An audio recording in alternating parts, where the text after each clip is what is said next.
Assalamualaikum and good afternoon, and ladies and gentlemen, especially to our instructor in this subject.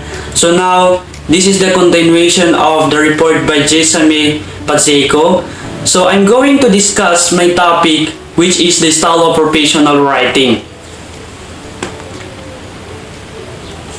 The style of professional writing means, given its main objective of achieving result within an organization and the importance of connecting with its audience, and professional writing is necessarily written in a particular style of register that aims to build goodwill according to the City Lockard Blender in 2013 in Business Administrative Communications. Effective professional writing is a reader-centered emphasizing the positive.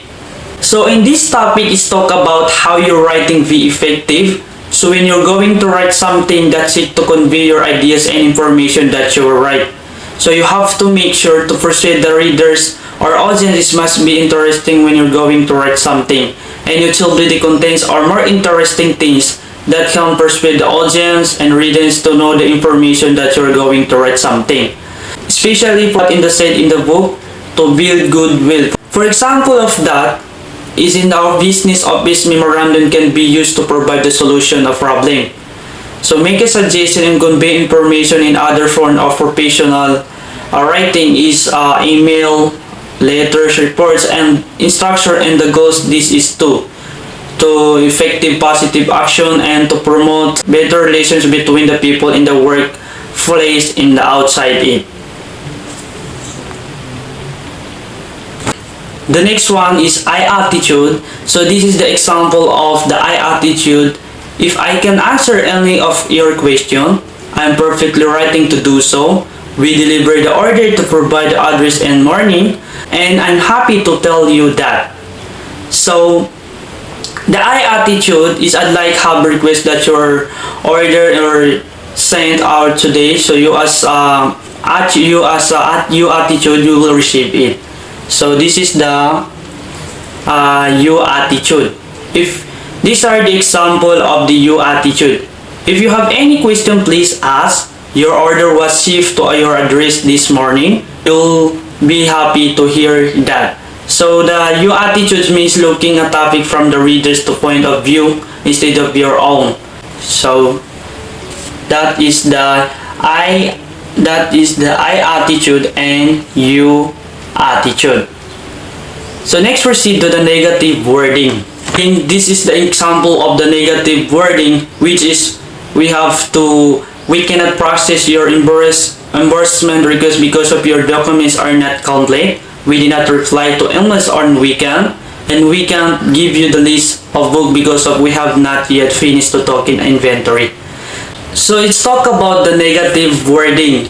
So negative wording, it doesn't mean it's something bad like bad words, bastards, saying, etc. It's all about something you read that makes you sad and disappointed and will lose your opportunity. So let me see guys the example of the negative words in the first paragraph, which is the we cannot process your reimbursement and request because of your documents are not complete. So this is the example of the negative wording. So in the negative wording, you have to receive something that makes sad or easy understanding.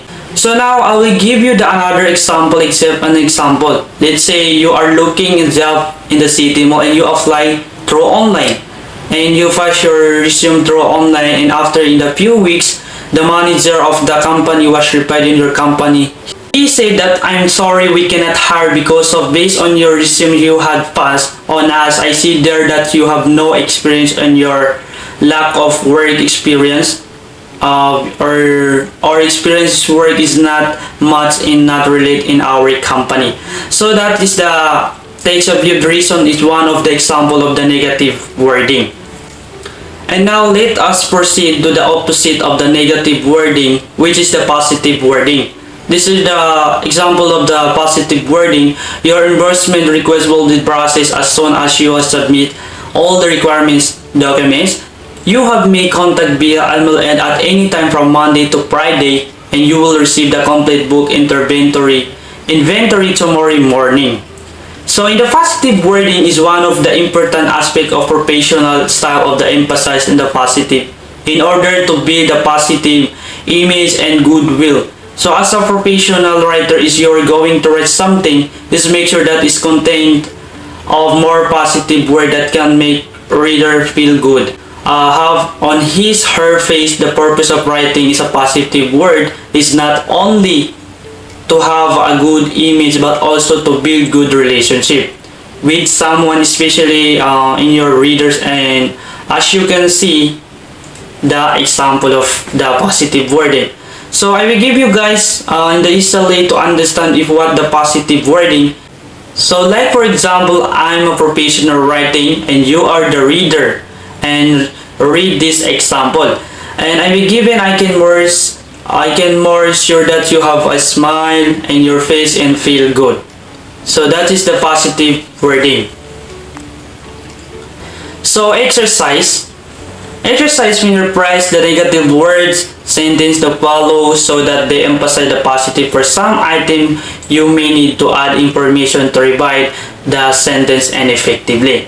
So this is the example. This is the one of the example to make a writer, or we're going to exercise to make writing effectively. So when you are going to receive the negative word, is make sure your information is add to the positive wording.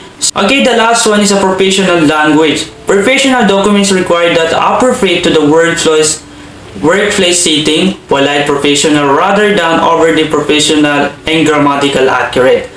In the professional language is talk about is make a documents. If you're going to make a documents or writings, is make sure your writing is emphasized for make a professional language. Let's say like for example, if we're going to write a reflection, is make sure your reflection is emphasized and use your grammatical accurate and etc. So that will be the professional language. So that's all. Thank you.